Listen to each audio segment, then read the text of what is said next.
তো যখনই ওই ব্যক্তি ঈশার নামাজ পড়ে হাদিস মোতলা করা শুরু করছে, যারা দেখে বলতেছে সে তো চিনে নাই যে এটা জগৎ বিখ্যাত হাদিস মুহাদ্দিস। তো সে মসজিদের ভিতরে যাই বলতেছে এখানে থাকার কোনো অনুমতি না, আপনি বের হয়ে যান। সে বলছে ভাই আমি তো মুসাফির, আমি আজকে রাত এখানে কাটাবো, সকাল হলে আমি চলে যাবো। কয় না, এখানে এমন কোনো থাকার অনুমতি নাই, আমি থাকতে দিতে পারবো না, আপনি বের হয়ে যান, না হলে ঘাড় ধাক্কাতে বের করে দিব। বলছে আচ্ছা ঠিক আছে, ঘাড় ধাক্কাতে বের করে দেওয়া লাগবে না, আমি এখনই বের হয়ে যাইতেছি। তখন বের হইয়া সে শীতের রাতে আস্তে আস্তে হাঁটতে হাঁটতে হাঁটতে একটা বাজারে গেছেন।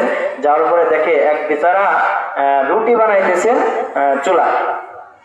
শীতের রাতে এখানে গ্রাম অঞ্চলে চিতাই ফেটা বানায় না, আশেপাশে গ্রামে বানাইতো, তো রুটি বানাইতেছে শীতের রাতে।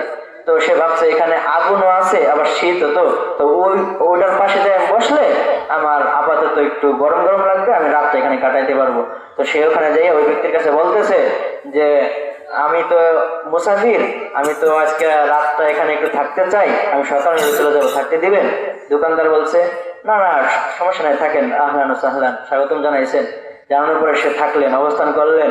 কিন্তু সে হাদিস মোতালা করতেছে, আর যে ব্যক্তি রুটি বিক্রি করতেছে সে কিন্তু রুটি বলতেছে ইস্তেগফার করতেছে, রুটি বিক্রি করতেছে ইস্তেগফার করতেছে, রুটি তাওয়ায় দিতেছে ইস্তেগফার করতেছে, তার মুখে অল টাইম ইস্তেগফার চলতেছেই।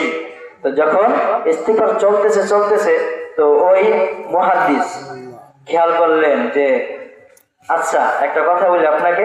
কয় কি? কয় আমি এখানে যখন আসছি তখন থেকে আপনাকে দেখছি যে আপনি যাই করেন না কেন আপনি ইস্তেগফার করতেছেন, এটার কারণ কি? কয় আমি ইস্তেগফার করি, এই শুনছি ইস্তেগফার বেশি বেশি পাঠ করে নাকি মুস্তাজাব দাওয়া হয়ে যায়, আর আমি ইস্তেগফার পাঠ করে আমি মুস্তাজাব দাওয়া হয়ে গেছি অটোমেটিকলি। কয় আমি যা যা দোয়া করছি সব দোয়া কবুল হয়েছে, কিন্তু একটা দোয়া কবুল হয় নাই। না এখন আরো বেশি আশ্চর্য হয়ে গেছে, কিরে যত দোয়া করছেন সব দোয়া কবুল হয়েছে, একটা দোয়া বাকি, সে দোয়াটা আবার কি?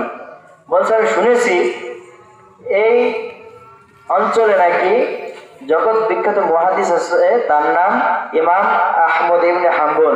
সে নাকি অনেক বড় মুহাদ্দিস, তার সাথে আমি মুলাকাত করবো, মুআনাকা করবো, মুসাফা করবো, তার মুসাফা করার সাথে সাথে জড়াই ধরে তার কপালে একটা চুমু খাবো, এই নিয়ত করছি। কিন্তু এই দোয়াটা আল্লাহ তাআলার কাছে করছি, এই দোয়াটা আল্লাহ তাআলা কবুল করেন নাই, কিন্তু পর্বে আশা আছে।